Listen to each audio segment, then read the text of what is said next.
Bonjour les raclettes.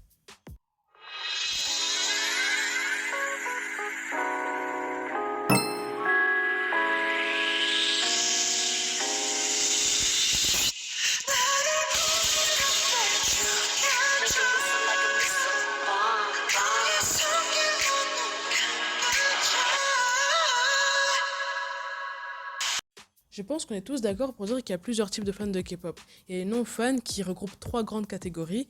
Les non-fans de K-pop qui s'en foutent complètement de la K-pop et qui ne connaissent pas forcément de groupe et de musique.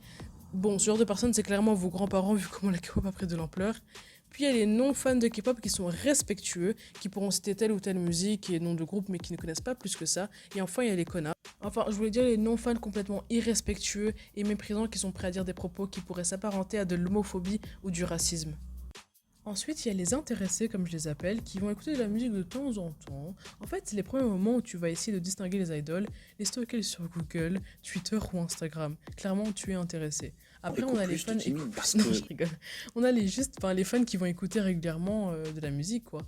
Puis, ceux que je suis moi personnellement, les fans plus plus. Les fans plus plus, c'est les fans qui vont, en plus de s'intéresser à la musique, vont s'intéresser à l'artiste qui produit cette musique. Ou plutôt aux artistes. Puis, on a les coréabous. 안녕하세요. 오빠 사랑해. 감사합니다.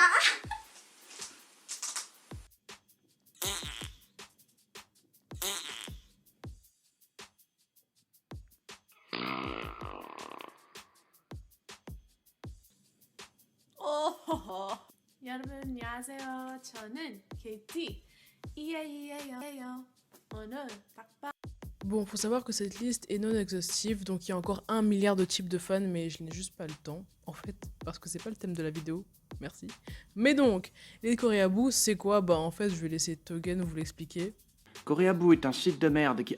Ah non, c'est pas ça, attends. Une personne non native coréenne qui est obsédée par la culture coréenne, au point de dénoncer et renoncer à sa propre identité nationale, voire même se proclamer coréen. Ces gens commencent généralement en tant que fans de K-pop, mais certains d'entre eux commencent également en jouant à StarCraft ou League of Legends, étant des sports de compétition très célèbres en Corée du Sud. Alors vous...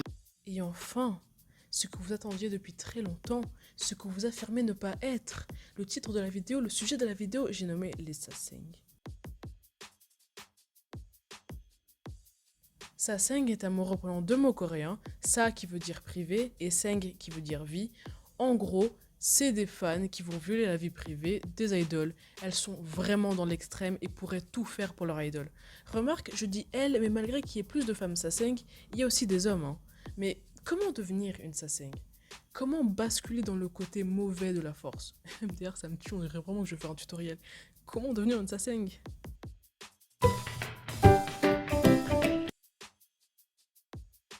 Bon, si je vous ai balancé au début de la vidéo ces informations les plus logiques les unes que les autres, ce n'est pas pour vous bourrer le cerveau, mais tout simplement pour que vous vous rendiez compte à quel point il y a un fil conducteur tellement logique entre chaque type de fan. C'est logique si tu es intéressé par ce nouveau monde qu'est la K-pop de vouloir approfondir tes connaissances et en apprendre plus sur les nouveaux groupes que tu découvres. C'est normal si tu es fan de vouloir commencer à différencier les artistes, aller à leurs concerts ou acheter leurs produits. Et c'est encore plus normal et logique d'être intéressé par le pays ou la culture coréenne.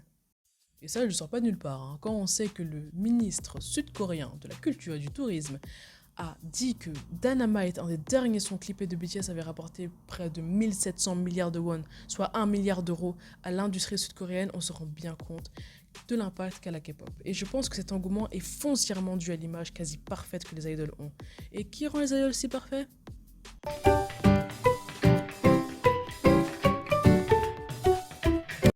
Vous voyez les cérémonies awards là, auxquelles participent pratiquement tous les groupes populaires.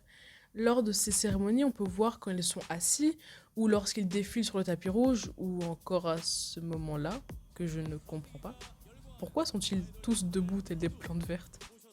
Mais bref, durant ces moments, vous pouvez voir à quel point ils se ressemblent. Malgré que certains sortent du lot, c'est vrai, on peut voir que la majorité sont minces, mais genre vraiment minces, avec une peau blanche, tous on flic, les femmes souvent avec des robes et jupes, elles ont le sourire aux lèvres, certains sont mignons, badass ou sexy, coupe de cheveux millimétrés, bref. Et ce moment est vraiment malaisant, je trouve. On dirait qu'ils font l'appel pour savoir si tout le monde est là, comme à l'école. 멋져요. 예. BTS.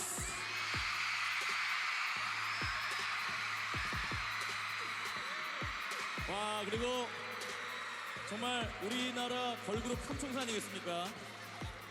트와이스 어디 있어요? 네, 트와이스.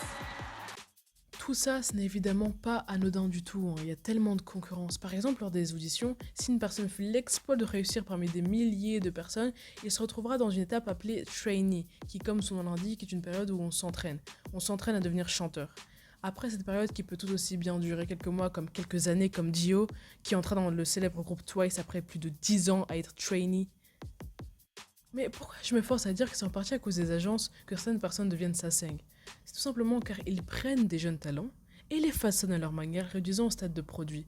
Quand on voit le monde qu'il y a entre l'individu et l'image qu'il a au sein de son groupe, c'est assez déconcertant. Par exemple, Twice, quand on voit ce qu'elles renvoyaient et ce qu'elles étaient pendant l'émission TV dans laquelle elles ont toutes auditionné et ce qu'elles sont devenues après leur début, tu te rends bien compte que JP Entertainment leur ont clairement dit « Écoutez les filles, j'en ai strictement rien à faire de vos personnalités artistiques. J'ai un concept et je vais vous l'imposer. » Jusqu'à leur faire jouer un rôle et changer leur nature. Comme par exemple Momo, toujours Twice. Il rajoute quelque chose dans sa voix pour que... Bon, pour le coup, je pense que les images valent mieux que les mots.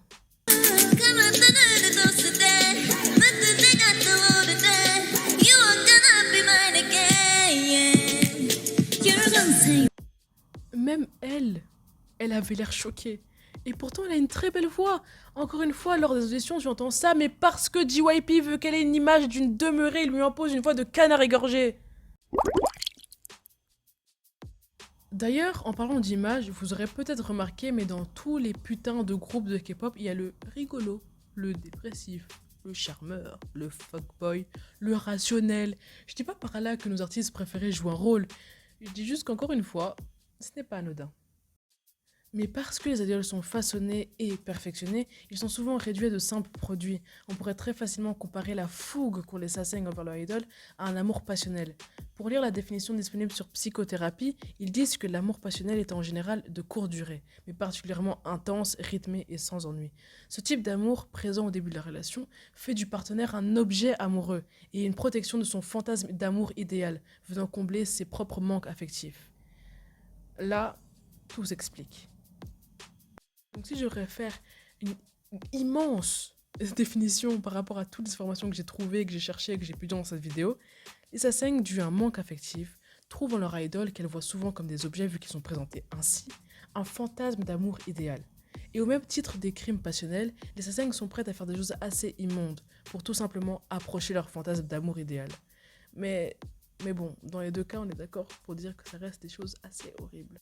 Fan a donné un cadeau très particulier à Yuno. Une boisson qui contenait en fait de la colle. Après l'avoir bu, vous imaginez bien qu'il a tout de suite vomi et a été hospitalisé. Il a révélé alors que, après cet incident, il a vraiment peur de toutes les boissons en fait qu'on peut lui donner. Ça doit être un peu galère de l'inviter à boire un café celui-là.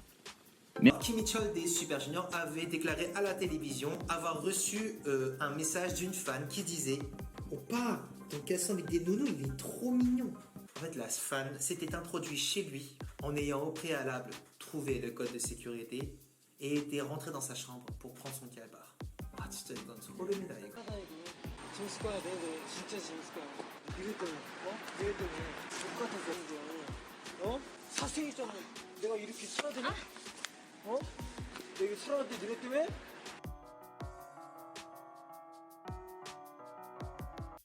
Seriez-vous capable d'éprouver un manque affectif dans votre vie?